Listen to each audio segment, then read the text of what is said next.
Ана шырақ ұрпағымен жағылған, өз анасын бар періштен сағынған, құдіретін сезінгендер бас иіп, ана деген үш әріпке бағынған.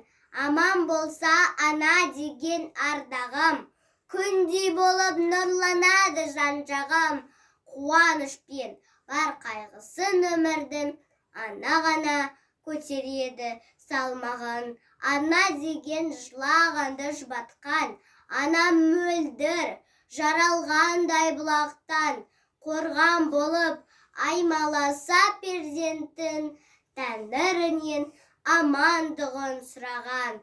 Ана деген түн ұйқысын төрт бөлген, ана ғана өткізеді өткелден, жатыратса жазда етіп жаныңды, шуақ ыстық алмайтының көктемнен.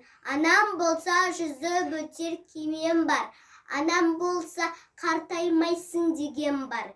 Тірі кезде қадірлесен ананды, шын өкініш жауламайды сананды. Ұзақ өмір жасай берсін аналар, аналарын қадірлесін балалар. Шаңырақта шаттық нұрын сыйлаған, аман болсын ақ жаулықты аналар.